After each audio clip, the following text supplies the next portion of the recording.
بسم اللہ الرحمن الرحیم۔ السلام علیکم ناظرین، آج 28 نومبر بروز ہفتہ سعودیہ کی تازہ ترین خبروں کے ساتھ بسمہ نیوز سے آپ کو خوش آمدید۔ اگر آپ سعودیہ کی تازہ ترین خبروں سے باخبر رہنا چاہتے ہیں تو بسمہ نیوز کو سبسکرائب کر دیں اور بیل آئیکن کو پریس کر دیں۔ ہر کارکن کے لیے انشورنس میں اندراج لازمی۔ سعودی سوشل انشورنس اتھارٹی نے واضح کیا ہے کہ کام کی نوعیت، کام کی مدت، مزدور کو دی جانے والی اجرت، اس اجرت کی قسم خواہ وہ تنخواہ ہو یا معاوضہ، ان تمام باتوں سے قطع نظر ہر کام کرنے والے مزدور کے لیے انشورنس میں اندراج لازمی ہے۔ انشورنس اتھارٹی نے ٹویٹر پر اپنے سرکاری اکاؤنٹ کے ذریعے شہریوں کو بتایا کہ رجسٹریشن ایسے مزدوروں کے لیے لازمی ہے جن کا آجر کے ساتھ معاہدہ ہے کہ وہ انہیں ملک کے اندر کام کر کے دیں گے۔ اس معاہدے کی نوعیت، مدت اور اس اجرت کی رقم یا قسم جو بھی ہے۔ انشورنس اتھارٹی سے شہری نے سوال کیا تھا کہ وہ اپنی ملازمت سے جلدی ریٹائر ہو گیا اور اس وقت وہ اپنے بڑے بھائی کی سرکاری ایجنسی میں ایک سے زیادہ تجارتی سرگرمیوں کی نگرانی کر رہا ہے، جہاں وہ کام کی پیروی کرتا ہے، اشیاء فروخت کرتا ہے اور ملازمین کی کمی کو پورا کرتا ہے، جس کے بدلے معاوضہ ملتا ہے۔ تو کیا اسے انشورنس میں اندراج کروانے کی ضرورت ہے؟ لکڑیوں کا غیر قانونی کاروبار کرنے والوں کے خلاف آپریشن۔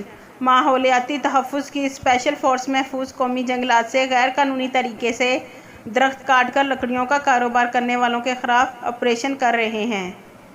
شہری کی بروقت مداخلت، پیٹرول اسٹیشن بڑی تباہی سے بچ گیا۔ حائل اسیر میں شہری کی بروقت دلیرانہ کارروائی سے پیٹرول اسٹیشن بڑی تباہی سے بچ گیا۔ پیٹرول اسٹیشن میں کھڑی گاڑی میں لگی آگ کو دیکھ کر شہری نے خود کو خطرے میں ڈال کر اپنی گاڑی سے جلتی ہوئی کار کو دھکیل کر دور کر دیا۔ حائل اسیر میں مقیم شامی محمد اسیری نے سبق نیوز کو بتایا کہ وہ اپنے اہل خانہ کے ہمراہ صبح کے 7 بجے تفریح کے لیے جا رہا تھا کہ شاہراہ پر واقع پیٹرول اسٹیشن سے دھواں اٹھتا دکھا۔ اسیری نے مزید کہا کہ پیٹرول اسٹیشن میں کھڑی گاڑی سے شعلے بلند ہو رہے تھے۔ یہ دیکھتے ہی میں نے اہل خانہ کو کچھ فاصلے پر اتارا اور فوری طور پر جیپ کو ڈبل گیئر میں ڈال کر جلتی ہوئی گاڑی کے پاس لے گیا اور اسے ٹو کرتے ہوئے اسٹیشن سے دور کر دیا تاکہ آگ پیٹرول ٹینک اور اس کے سپلائی پمپس تک نہ پہنچ سکے۔ شہری کی اس بہادری اور بروقت مداخلت کی ویڈیو سوشل میڈیا پر وائرل ہو گئی، جس پر حائل کے کمشنر نے اسے ٹیلی فون کر کے بہادرانہ افعال کو سراہا۔ کیس لیبر کورٹ میں مگر کفیل نے حروف لگا دیا، کیا کریں؟ سعودی عرب میں قانون محنت میں تبدیلیاں کی جا رہی ہیں، جس میں بنیادی اہمیت معاہدہ ملازمت کو دی جائے گی۔ نئی ہونے والی تبدیلیوں سے مقامی مارکیٹ میں بہتری آنے کی امید ہے۔ نیا قانون آئندہ برس کی پہلی 6 ماہی میں نافذ ہوگا، تاہم اس بارے میں حتمی نکات واضح ہوں گے۔ قائرین کی جانب سے موصول ہونے والے سوالات کے جوابات موجود قانون کے تحت دیے جا رہے ہیں۔ ابو عبداللہ العزیزی میں سعودی عرب میں 12 سال مقیم رہنے کے بعد واپس چلا گیا تھا۔ گزشتہ برس نئے ویزے پر مکہ میں آیا۔ یہاں ٹیکسی کمپنی میں ملازم ہوں۔ ہمارا کفیل اچھا نہیں ہے۔ کمپنی میں 30 کے قریب لوگ ہیں جو سب پریشان ہیں۔ ہم نے لیبر آفس میں کیس دائر کیا، جہاں 2 پیشیوں کے بعد کیس کو لیبر کورٹ میں ٹرانسفر کیا گیا۔ وہاں سے ابھی تک کوئی سماعت نہیں ہوئی۔ مسئلہ یہ ہے کہ ہمارا اقامہ ختم ہو چکا ہے اور کفیل نے ہمارا حروف فائل کر کے ہمیں مطلوب کی کیٹیگری میں ڈال دیا ہے۔ برائے مہربانی رہنمائی کریں۔ جواب: جیسا کہ آپ نے بتایا کہ لیبر آفس میں کیس کیا تھا، کیا کیس آپ نے انفرادی طور پر کیا تھا یا تمام 30 افراد نے مل کر کیا؟ کیونکہ اجتماعی کیس کافی مستحکم ہوتا ہے، اس پر جلد کارروائی ہوتی ہے۔ دیکھنا یہ ہے کہ آپ لوگوں کا کیس لیبر آفس میں پہلے دائر ہوا تھا یا کفیل کی جانب سے حروف پہلے لگایا گیا تھا۔ اگر کورٹ میں یہ ثابت ہو جائے کہ آپ کا کیس پہلے دائر ہوا ہے اور حروف بعد میں لگایا گیا ہے تو فیصلہ آپ کے حق میں ہوگا۔ جہاں تک مطلوب کی بات ہے تو یہ مزید دشوار مرحلہ ہوتا ہے، اس لیے لیبر آفس میں جب بھی کیس کی پیروائی کریں تو سب سے پہلے قاضی کی توجہ اس جانب مبذول کروائیں، کیونکہ حروف اور مطلوب دونوں کی صورت میں سسٹم میں تمام معاملات سیز ہو جاتے ہیں۔ اس لیے اس جانب سے خاص توجہ دیں تاکہ لیبر آفس کے حکم سے حروف اور مطلوب ختم کیا جا سکے۔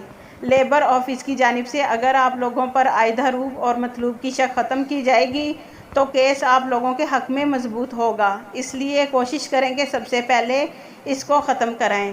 جیسا کہ آپ نے کہا ہے کہ آپ کے ساتھ 30 لوگ اور بھی ہیں جو متاثر ہیں، اس لیے بہتر ہے کہ آپ لوگ مل کر کوئی اچھا سا وکیل کر لیں، کیونکہ جو نکات وکیل عدالت میں پیش کر سکتا ہے وہ آپ لوگ انفرادی طور پر نہیں کر سکتے۔ قونصلیٹ جنرل جدہ اور پاکستانی سفارت خانے کے ویلفیئر سیکشن میں ترجمان کا انتظام موجود ہے۔ آپ اگر چاہیں تو بلا معاوضہ ان کی خدمات حاصل کر سکتے ہیں، جس کے لیے تمام افراد ایک درخواست ویلفیئر کونسلر کو دیں جس میں اپنا مسئلہ بیان کریں، ساتھ ہی لیبر آفس کے مقدمے کی کارروائی کی کاپی بھی لگائیں۔ قونصلیٹ میں جب درخواست دیں تو وہاں حروف اور مطلوب کے بارے میں بھی توجہ دلائیں کہ کیس کے لیے سفارت خانے کا مندوب لیبر آفس میں یہی نکتہ بیان کرے تاکہ آپ کا کیس مضبوط ہو۔ یاد رکھیں، حروف اور مطلوب ہونے پر ڈیپورٹ ہونے والوں کو مملکت میں آئندہ کے لیے بلیک لسٹ کر دیا جاتا ہے۔ مذکورہ کیس میں ڈیپورٹ ہونے والوں کے لیے بلیک لسٹ کی مدت مختلف ہوتی ہے، اس لیے اس امر کا خیال رکھیں کہ جب بھی واپس جائیں تو یہ الزامات ختم ہوں اور باقاعدہ خروج نہائی پر جائیں۔ دوسرا اہم نکتہ جس کا خیال رکھیں وہ آپ کا ورک ایگریمنٹ ہے، یعنی وہ تحریری معاہدہ جب آپ نے کمپنی میں کام شروع کیا تھا۔ وہ انتہائی اہم ہوتا ہے کیونکہ عدالت میں کسی بھی کیس کی پیروائی کے لیے دستاویزی ثبوت کا ہونا اہم کام ہے۔ عرفان خان، میں انڈین شہری ہوں۔ جس کمپنی میں کام کرتا ہوں وہاں مجھ پر حروف فائل کر دیا گیا ہے، جس کی وجہ سے میں خروج پر نہیں جا سکتا۔ اس بارے میں رہنمائی درکار کریں۔ جواب: لیبر آفس کے قانون کے مطابق حروف فائل ہونے کے 15 دن کے اندر اندر کفیل اسے کینسل کرا سکتا ہے۔ مذکورہ مدت گزرنے کے بعد اسے کینسل کرانے کی کارروائی کافی طویل ہوتی ہے، جس کے لیے آپ کو یہ ثابت کرنا ہوگا کہ حروف غلط فائل کیا گیا ہے۔ لیبر آفس میں کیس دائر کرنے کے لیے اپنی قونصلیٹ سے رابطہ کر کے ان سے مدد حاصل کریں۔ یاد رکھیں کہ حروف پر واپس جانے کا مطلب مختلف مدت کے لیے بلیک لسٹ ہونا ہوتا ہے، اس لیے بہتر ہے کہ کسی بھی طرح کر کے حروف کینسل کرایا جائے، کیونکہ آئندہ برس مملکت میں نیا لیبر لا نافذ ہو رہا ہے جس میں کافی تبدیلیاں متوقع ہیں۔ بہتر ہے کہ آپ حروف کینسل کرانے کے بعد خروج نہائی یعنی فائنل ایگزٹ ویزا حاصل کر کے ہی وطن جائیں۔ سگی بہنوں اور چچا زاد کو قتل کرنے والا شفاق قاتل گرفتار۔ پولیس نے الکنفزہ میں خاندان کے 4 افراد کو قتل کر کے فرار ہونے والے قاتل کو گرفتار کر لیا ہے۔ ملزم نے اپنی 2 سگی بہنوں، چچا زاد بھائی اور بہن کو قتل کر دیا تھا۔ سعودی خبرساز ادارے ایس پی اے کے مطابق قاتل نے اپنی بھائی کے ساتھ مل کر بھیانک واردات کی تھی اور اس کے بعد وہ جائے وقوع سے فرار ہو گیا تھا۔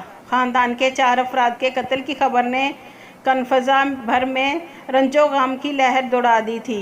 تفصیلات کے مطابق قاتل نے اپنے چچا زاد بھائی کو ڈیوٹی کے دوران قتل کیا، جہاں وہ گرلز اسکول کے چوکیدار کے طور پر کام کر رہا تھا۔ اس نے اچانک مشین گن سے کئی فائر کیے اور اس کے بعد وہاں سے وہ اپنی بہنوں کے گھر پہنچا، جہاں اس نے اپنے بھانجوں کے سامنے ان کی ماؤں پر گولیوں کی بارش کر دی۔ آخر میں اپنی چچا زاد بہن کے گھر گیا اور اسے قتل کر کے فرار ہو گیا۔ چچا زاد بہن بوڑھی تھی۔ پولیس نے قاتل کے اس بھائی کو، جو واردات میں شریک تھا، فوراً ہی گرفتار کر لیا۔ مکہ مکرمہ پولیس نے ڈائریکٹر جنرل کی ہدایات پر مفرور قاتل کا تعاقب کر کے اسے اللیس کمشنری کے جنوبی قریے الشقا سے گرفتار کیا ہے۔